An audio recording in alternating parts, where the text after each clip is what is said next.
Bonjour et bienvenue dans Le Monde Devant Soi, le podcast d'actu international de Slate.fr. Je suis Christophe Caron et je suis en compagnie de Jean-Marie Colombani, directeur de la publication de Slate. Salut Jean-Marie. Salut Christophe.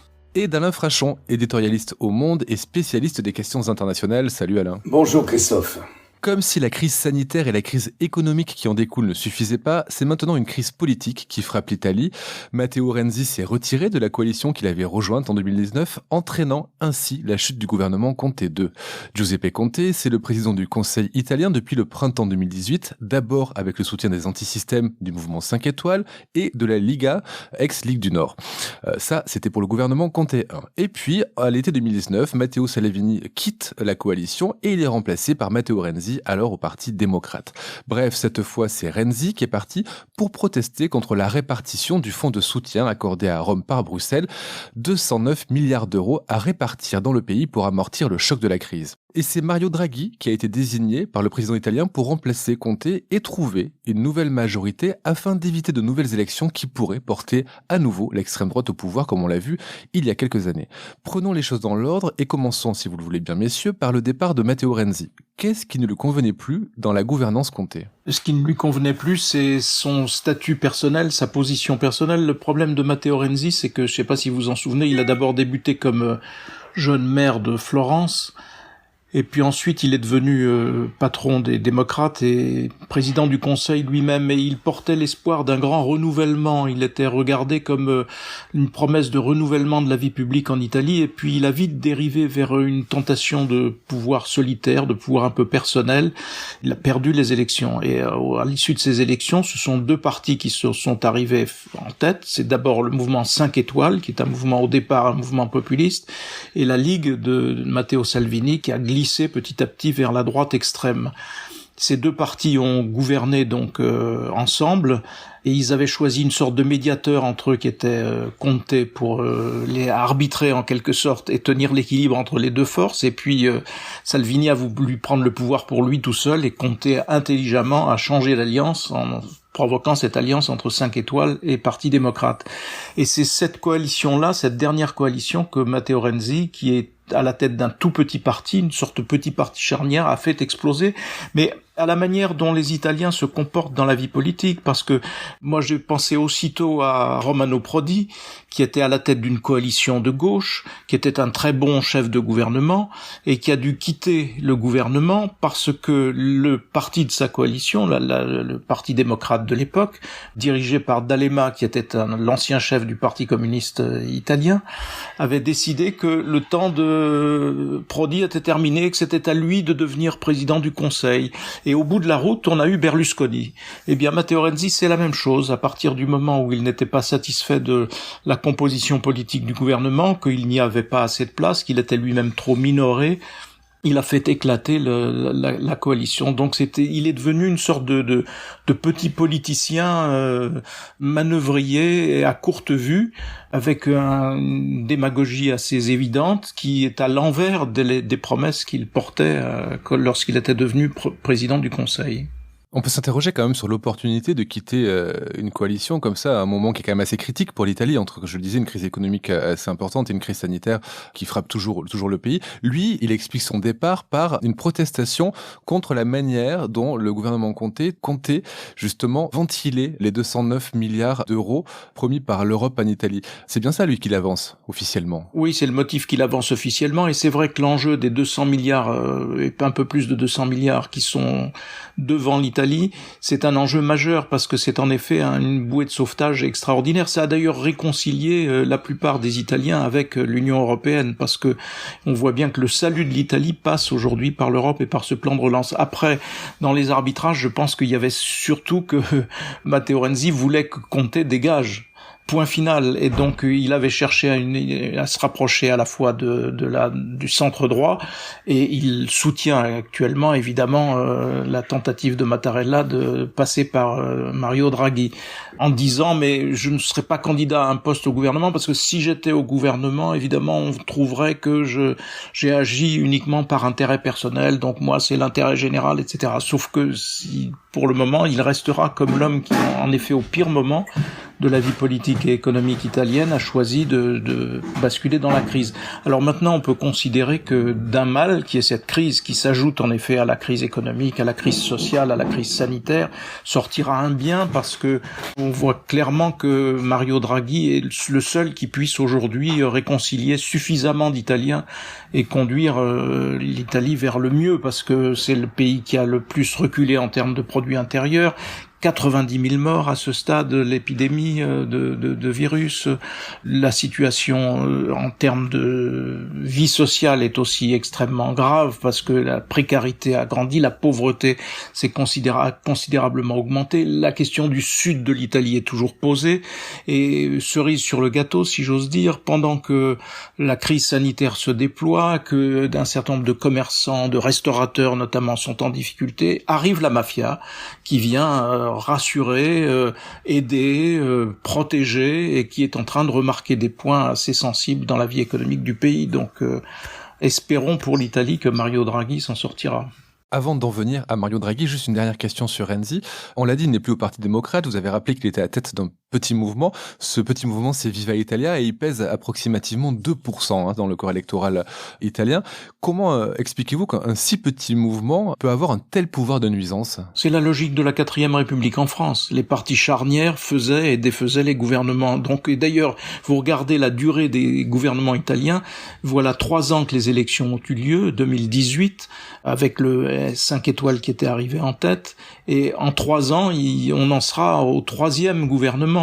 Donc c'est exactement le même phénomène que sous la 4e République, où les petits partis qui pouvaient faire la bascule entre majorité et opposition faisaient la pluie et le beau temps, faisaient tomber le gouvernement quand ils voulaient prendre des positions qu'ils n'avaient pas, et ainsi de suite.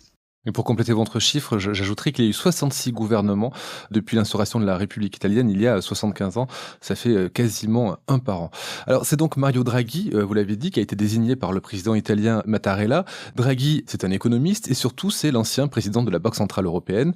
Nous allons en parler avec Éric Le Boucher. Bonjour Éric Le Boucher, vous êtes journaliste, éditorialiste à l'Opinion et aux Échos, et par ailleurs cofondateur de Slate. Vous connaissez bien le nouveau président du Conseil italien. Est-ce que vous pouvez nous raconter l'histoire de celui qui est souvent désigné comme l'homme qui a sauvé l'euro? Oui, il est surtout connu comme ça, le sauveur de l'euro. Mais quand on dit sauveur de l'euro, il y a 10 ans maintenant, ça veut dire sauveur de la Grèce à l'époque. C'était la Grèce qui était menacée d'expulsion de l'euro, et derrière la Grèce, l'Italie, déjà l'Espagne et le Portugal. Bref, tous les pays méditerranéens étaient menacés d'une scission de l'euro en deux, vers le nord et le sud. Alors, donc, vous l'avez dit, c'est un économiste. Au départ, il a 73 ans, donc c'est pas un perdreau de l'année. Il a fait son doctorat au MIT, ce qui lui donne une compétence très internationale. Il a une double compétence, et internationale et italienne.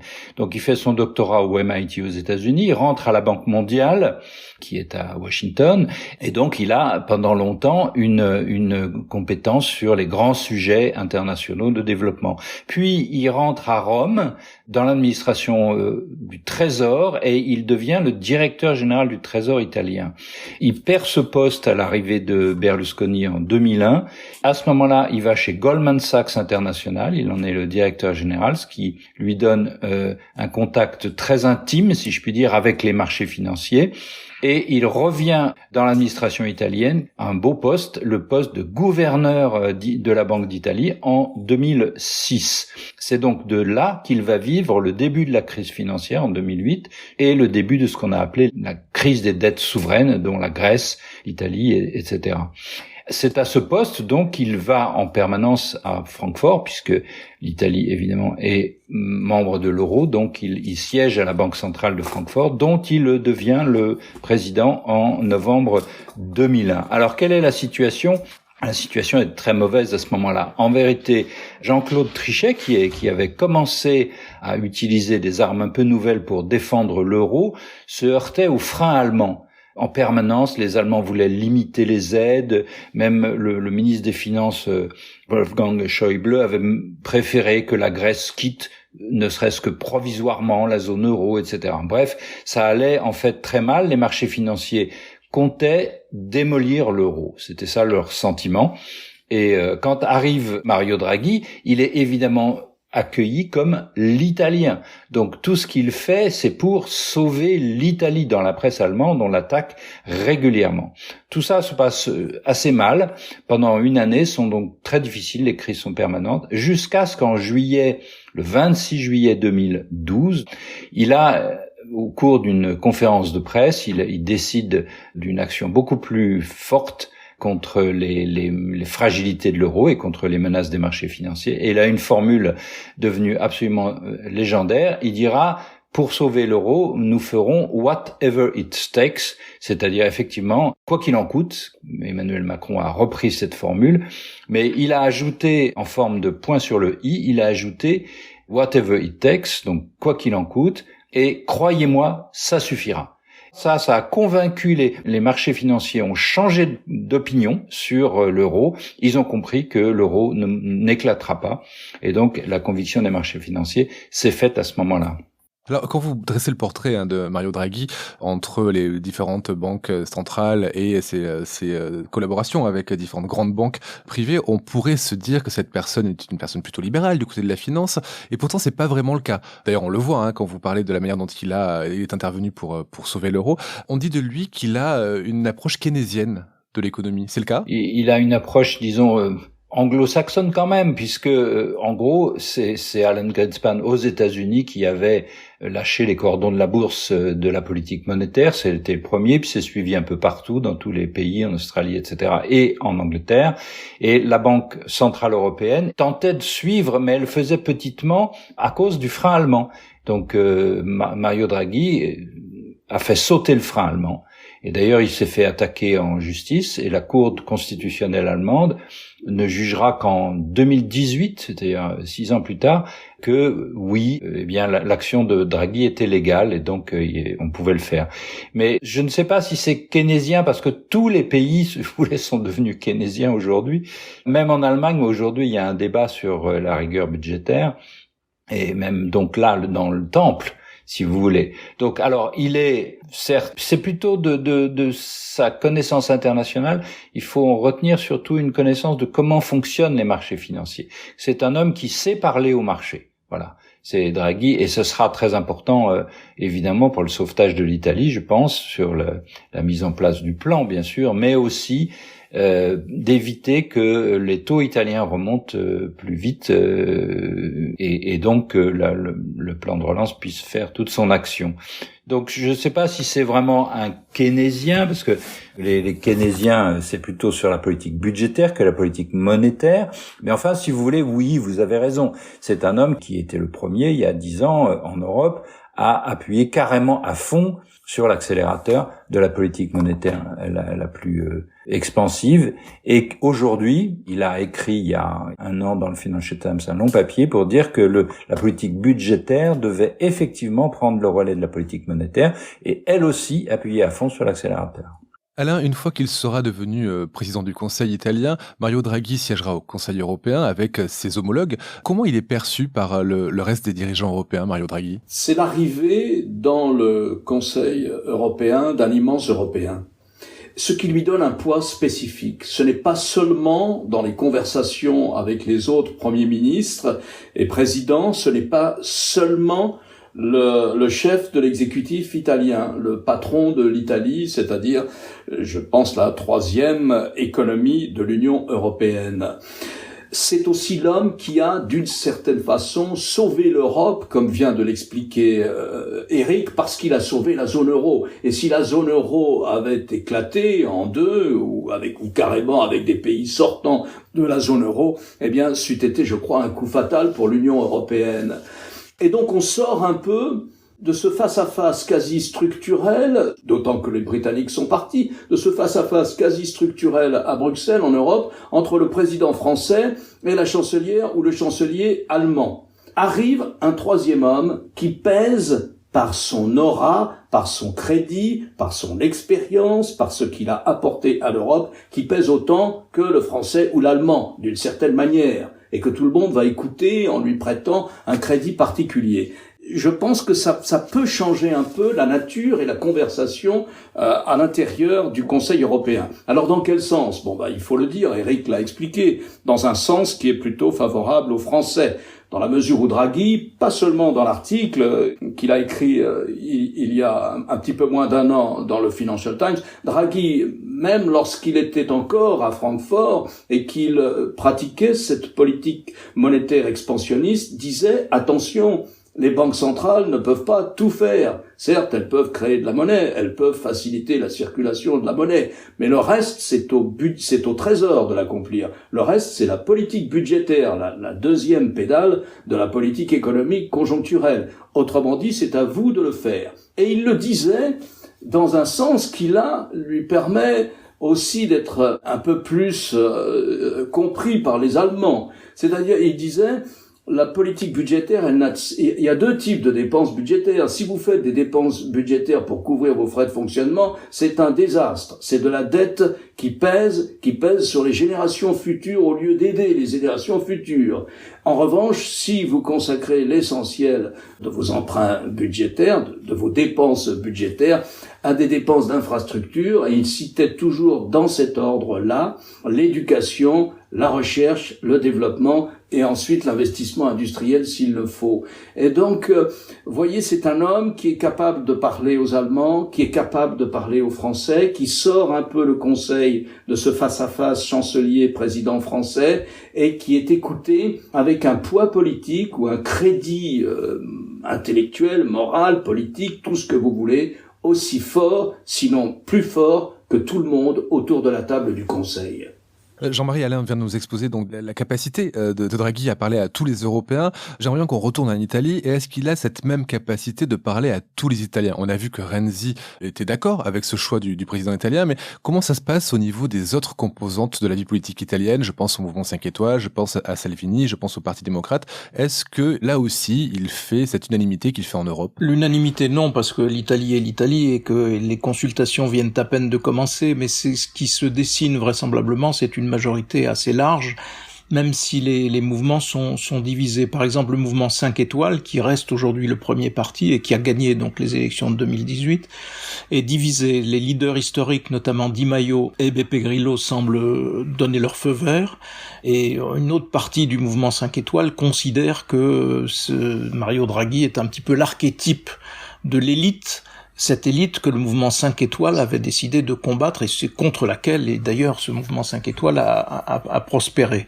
Du côté de la Ligue, il y a aussi un partage avec une forte tentation de rejoindre cette expérience gouvernementale. Du côté de Berlusconi, il n'y a aucun sujet parce que Berlusconi soutient Mario Draghi. Et d'ailleurs, lorsque Mario Draghi était à la tête de la BCE, je veux dire, les relations avec le gouvernement italien de l'époque étaient bonnes. Le parti qui est unanime, c'est le Parti démocrate, c'est-à-dire le parti de gauche, qui est le plus solidaire au point de départ. Plus viendront d'autres petits partis. Aujourd'hui, si vous voulez le rapport des forces, en gros, il faut avoir en tête que en Italie, c'est à peu près 60%, voire 65% pour les droites, et 35 à 40% pour la gauche et des petits satellites autour de la gauche, avec un parti 5 étoiles qui est en baisse, mais qui reste le premier parti, la Ligue de Salvini qui a fortement reculé, le Parti démocrate qui se maintient autour de 20, 22, 23, 24%, et puis des petits partis dont celui de Renzi à 2%, mais avec la caractéristique actuelle, c'est d'une part que l'homme politique le plus populaire en Italie depuis fort longtemps, c'est Giuseppe Conte, et malheureusement c'est lui malheureusement pour lui, qui est le sacrifié de cette crise. Et l'autre élément essentiel de la vie publique italienne, c'est la montée très forte de l'extrême droite, avec Madame Meloni, qui est sa leader, et qui aujourd'hui est aux alentours de 15-16%, et donc qui est en marche vers un score qui va la rapprocher peut-être de Marine Le Pen en France. En dehors de l'extrême droite, dans chaque parti, et en dehors du Parti démocrate qui est lui totalement draghiste, il y a des divisions un peu ici et là, mais donc il n'y aura pas d'unanimité, mais il y aura vraisemblablement une coalition assez large autour de Mario Draghi. Donc je pense qu'un certain nombre de leurs responsables italiens doivent bien considérer que c'est la dernière carte que l'Italie peut jouer. Et c'est la dernière carte. Alors il y avait déjà eu, rappelons-nous, il y a 10 ans, une autre expérience avec un autre Super Mario, parce que Mario Draghi c'est Super Mario, mais il y avait aussi Super Mario Monti il y a 10 ans, mais qui avait un profil beaucoup moins peut-être politique que ne peut l'être Mario Draghi, qui lui a l'habitude des négociations compliquées et de faire avec un certain nombre de rapports de force assez sophistiqués. Mario Monti qui a remis un peu d'ordre dans les finances et dans la gestion de l'Italie, mais c'est une expérience qui a tourné court. Et donc il est important pour Mario Draghi d'avoir suffisamment de soutien politique pour ne pas que tout cela tourne court. S'il y avait des élections, et l'obsession du président de la République italienne était d'éviter de nouvelles élections, vous auriez à ce moment-là une victoire des droites avec un poids énorme de l'extrême droite, puisque Salvini, on peut le considérer comme d'extrême droite aujourd'hui, plus le mouvement Fratelli d'Italia, qui est aussi un mouvement d'extrême droite, et là on était dans un tout autre cas de figure, qui éloignait l'Italie de la manne des 200 milliards d'euros promis par l'Union européenne, et qui peut en effet aider à sauver l'économie italienne, avec pour Mario Draghi une première marque un petit peu qui va identifier un peu sa politique. Les deux mesures phares du gouvernement Conte, c'est un revenu citoyen et l'interdiction des licenciements. Et donc on verra si cette interdiction est maintenue et si ce revenu citoyen perdure ou non. Évidemment, si l'interdiction des licenciements sautait, il y aura un déferlement de chômage en Italie prévisible compte tenu de l'affaiblissement de la situation économique.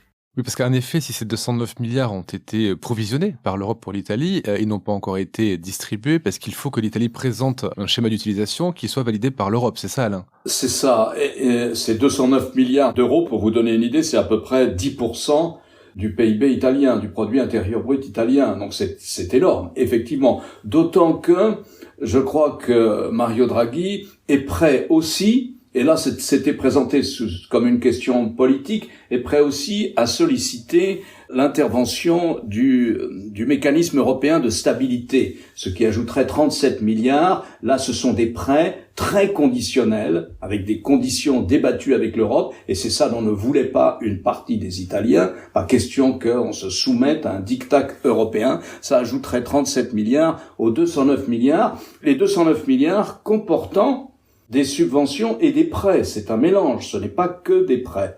Donc voilà l'Europe qui pèse singulièrement en Italie. Je dirais que cela me paraît juste, de grande justice, dans la mesure où l'Italie, me semble-t-il, a été abandonnée depuis plusieurs années face aux vagues migratoires.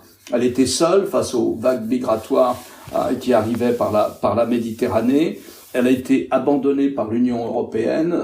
À cet égard, il n'y a pas eu de régime spécifique à l'adresse de l'Italie. Ou alors, s'il y a eu des aides, nous n'en avons pas fait une politique ostensible pour montrer un geste de solidarité politiquement ostensible à l'adresse de l'Italie. Donc voilà la situation. Les 37 milliards dont parle Alain, ne doutons pas un instant que Mario Draghi les utilisera parce qu'il lui fera jouer le mécanisme européen de stabilité, serait affecté à la reconstruction du système de santé en Italie, qui est un système de santé qui a énormément souffert de la pandémie, qui souffre encore et qui a montré ses faiblesses, notamment dans le sud de l'Italie.